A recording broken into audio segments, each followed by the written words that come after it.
Good afternoon, everyone.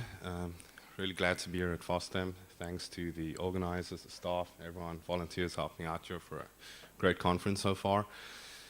I would like to take your time a little bit to explain eGovernment testing machine.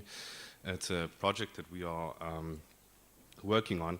The department that I'm working for is called Free Software and Open Technologies.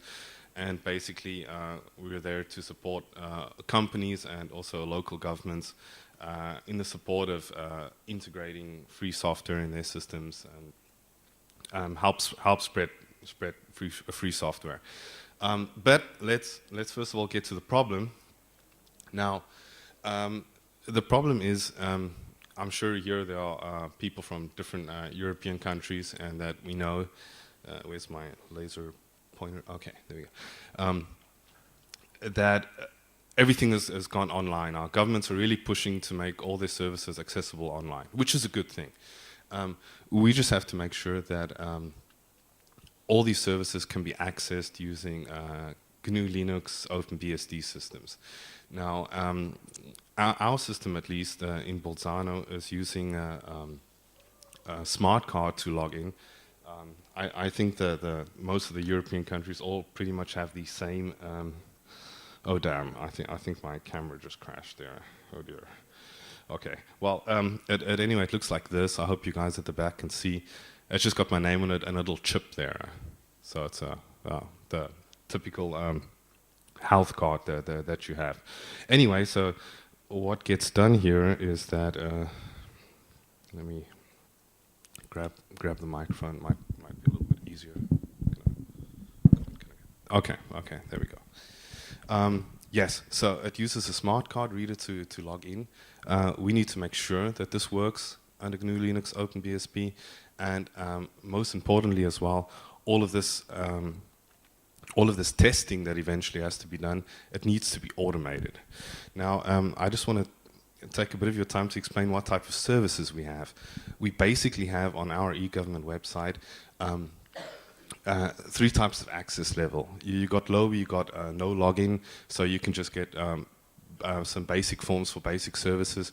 You got a medium, which just requires a username and password. You can do that just by registering, but of course the local government doesn't know then that you say who you are, because obviously you can fake an email address and all of that. And then you got a higher level, and this is really with your smart card. You've registered, you've gone to the officials and said, look, this is who I am. And with this level of access, you can access basically everything there, or all the services. For an example of types of services, this probably varies from country to country. You can pay stuff like property tax, garbage disposal. If you're a first-time homeowner, then you can look for a grant from the local government, register your kids at kindergartens, stuff like that. So it's really, really critical that FOSS free software users are not left behind. The project that we have here, it's quite a mouthful. It's called the Free Software Client Reference System. And what this is, all that we mean with this long word is we are referring to some specific GNU Linux OpenBSD distribution. So we can say, okay, we're going to take one for now, and we use that as a reference system and do all our tests and make sure that we can access all the eGovernment services at least on this system. And we use this as a reference system to test with as well. So the main goal of this project is to make sure that we can run everything. Everything can be accessed, all services can be accessed, and this of course must all be automated. Now, I've got a video running in the background, just having a screencast of what's going on. Pretty much all of you guys here are using Linux, and I'm sure that you use Bash and cron to automate a lot of your jobs, to automate a lot of your work. Me personally, I'm quite lazy, and I like to automate as much as I can. So backups and renaming your MP3s, whatever, you know. So This is just how everything basically got started. I needed to find a way now to make tests, to automate tests, and so I started fiddling around. We started fiddling around with Bash, with Bash scripts, and all that we're essentially doing here is we're starting up a virtual machine, VirtualBox. This is a default vanilla Ubuntu installation. There's nothing extraordinary here. The only thing that we did have to do to make sure that we can use this for testing eGovernment sites was to install the smart card readers. Now, the smart card readers are provided free of charge. I don't know if anyone knows, it's made by Minilector. The good thing is we have all the free software in the main software repositories for your main distribution. So they are in the software channels. You just have to yum them or apt-get them, and you can. This is PCSD, CCID. I'll go into that later. There's a couple of packages you need to install. Once that's installed, your smart card reader works out the box. Well, it's plug and play.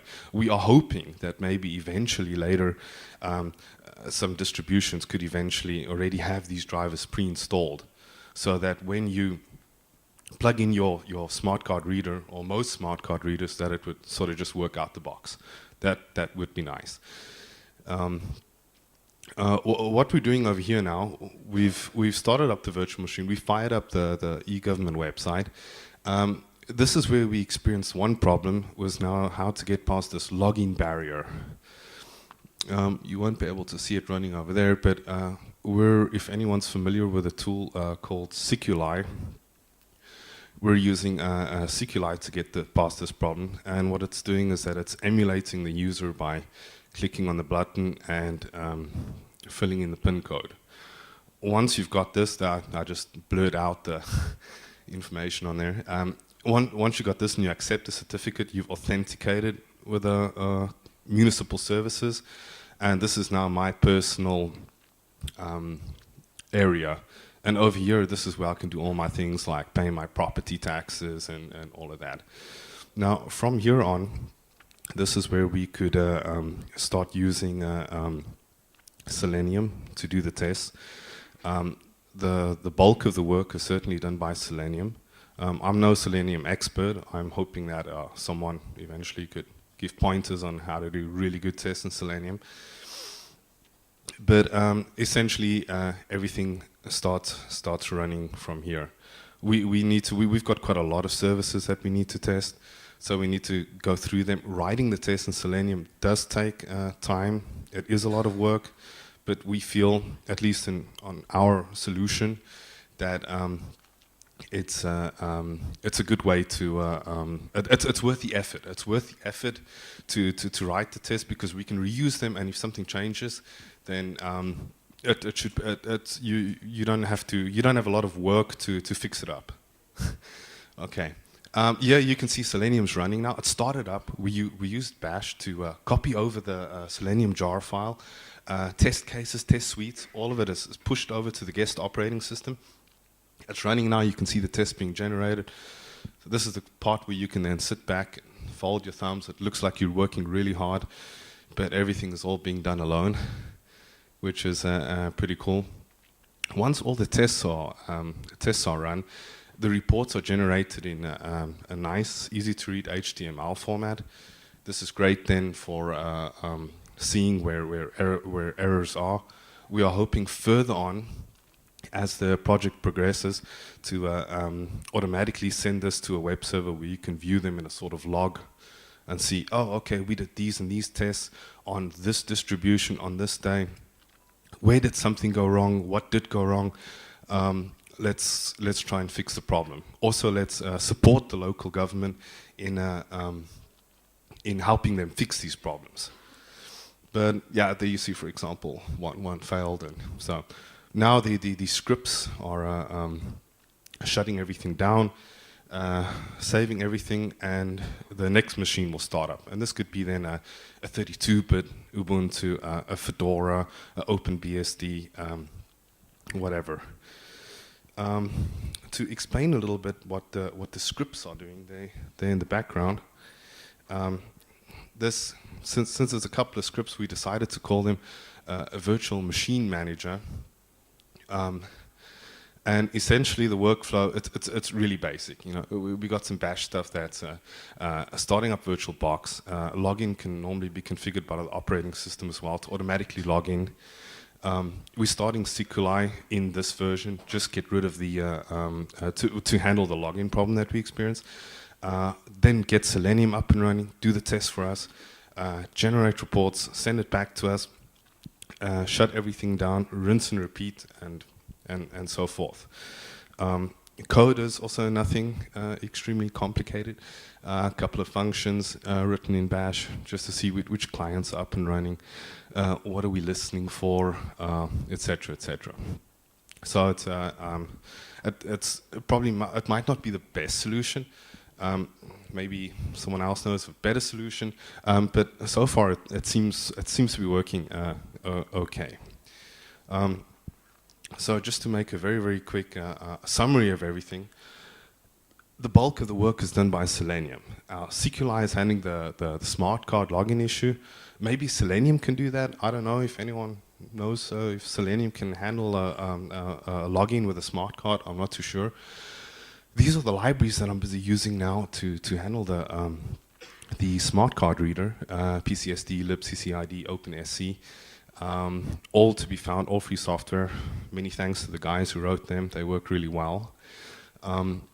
What's critical for us for automating this and also for using VirtualBox is that when updates are coming out, if there's a new kernel update or a distribution upgrade or something like that, we can automate this, we can test it. And after the update, still see if everything is working. So can we still use the smart card reader to log in? The services should generally be okay, but hey, you never know. That's why we're there to test. And through this, we can then make sure, at least for the for free software users, that they pretty much always have access to the eGovernment services.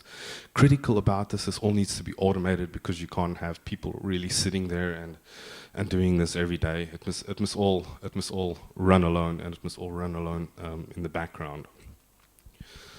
The good thing is now that the government has moved to the web.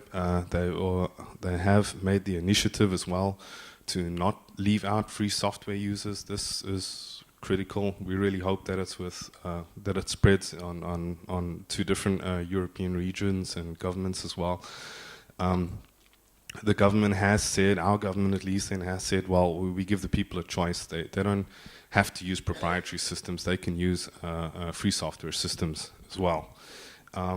Another thing to mention is that it's not about creating a new community with this. We are here to work with existing communities, people here at Fosdem, existing Linux communities. I know that there are people from Belgium here, right? I suppose, in the crowd. Oh, there we go. The staff, yeah, duh. Okay. From Estonia, maybe. Oh, there we go. Oh, great, this is wonderful. Yeah, hi. Now, I know that these guys are very advanced in their e-government services, from what I could see. I think even online voting and stuff is being done, from what I've been gathering. So I'd love to speak to you guys afterwards, get some of your feedback, see how you guys do your thing. Yeah, so that's all about working here together with existing communities. Back home, we work together with our local Linux user group. We have active mailing lists, busy discussing the issues with getting the smart card readers to work. People are having problems, helping them fix. Some people then, oh, but the card doesn't work, and I installed this, and so we've added some scripts to install the packages automatically for them, but still sometimes go wrong. So this is why we feel the need. We need to automate this, that we really have a nice, good way of showing that, or of making sure that everything works. Another community we've had the chance to work with is Free Software Foundation Europe. They were at a conference we held in South Tyrol recently. They came and did a free your Android workshop, and they were there busy freeing Android devices. But the cool thing what they did was over there, they installed Ubuntu on a Nexus 7 device. So the nice thing about this now is, because it's Ubuntu that's been ported to the Nexus 7, most of the software channels are already available. So it was pretty easy just installing the drivers for the card reader here, and then using a micro USB to USB adapter. Right, I've got to hurry up now. So you can essentially log in. So if your wife had to call you or something and say, did you pay the garbage bill? Yeah, sure I did. You can quickly do it on the train, you know, so that you don't get in trouble. But this would probably be the first step into mobile computing. The guys from Arduino are using our tool to build their stuff. That's pretty cool, thanks to them.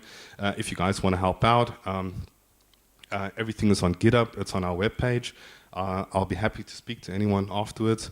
If no one wants to speak to me, I want to speak to one or two guys that I saw here. But yes, thank you everyone very much for your time, and hope to see you at GitHub on our webpage. And thanks a lot.